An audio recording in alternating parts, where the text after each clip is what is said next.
আসসালামু আলাইকুম। সোনিয়ার কিচেনে রান্নাঘরে আপনাদের সবাইকে স্বাগত। আজ আমি রান্না করব ফুলকপি আলু। তার জন্য আলুর মশলা নিয়ে নিয়েছি, হলুদ নিয়ে নিয়েছি, রসুন চেঁচে নিয়েছি, পেঁয়াজ পাঁচফোড়নের জন্য নিয়েছি,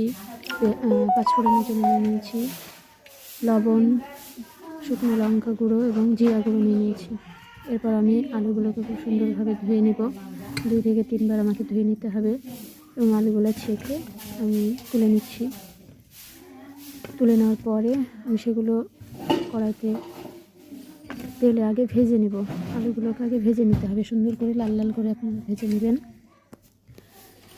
ভেজে নেওয়ার পর দেখুন আমি সেগুলো আগে তুলে নিই। তুলে নেওয়ার পরে ভেজে নেব সুন্দর করে। এর মধ্যে আমি জলটা একটু বাইরে ফেলে দিয়ে আসলাম। এরপর আমি চুলায় আগুন ধরিয়ে দেব। তারপর আমি কড়াই বসিয়ে দেব। দেখুন কড়াইটা বসিয়ে দিলাম। এবার একটু হালকা গরম করে নেওয়ার পর সেখানে আমি তেল অ্যাড করে দেবো।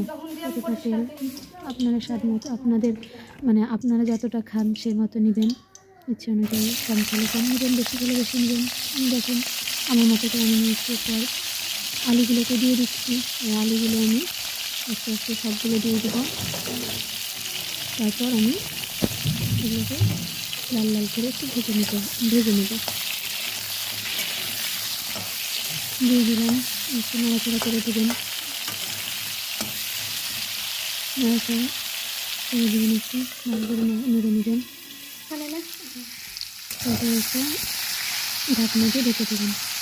কিছুক্ষণ পরে আমার ক্যামেরাটা দেখলেন, আমি এইভাবে ধরেছিলাম, যখন হাতে ধরেছিলাম তখন ঠিক করে স্ট্যান্ডের উপর স্ট্যান্ডে রাখার পরে ক্যামেরাটা ব্যাক ক্যামেরা এটা হয়ে গিয়েছে, অন্য সোজা হয়ে গিয়েছে। আপনারা একটু ঠিক করে ধরে দেখে নেবেন।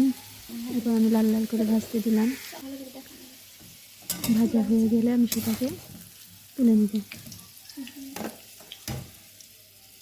আমার দেখুন লাল লাল করে ভাজা হয়ে গেছে। এবার আলুগুলো খুব সুন্দরভাবে আস্তে আস্তে সেগুলোকে তুলে নেব। তুলে নেওয়ার পরে আমি আগে থেকে যে মশলাগুলো আগে থেকে করে রেখেছিলাম সেগুলোকে আমি দিয়ে দেবো। প্রথমে দিয়ে দেবো পেঁয়াজ কুচি দিয়ে দেবো এবং পেঁয়াজটা একটু হালকা লাল লাল করে ভেজে নেব।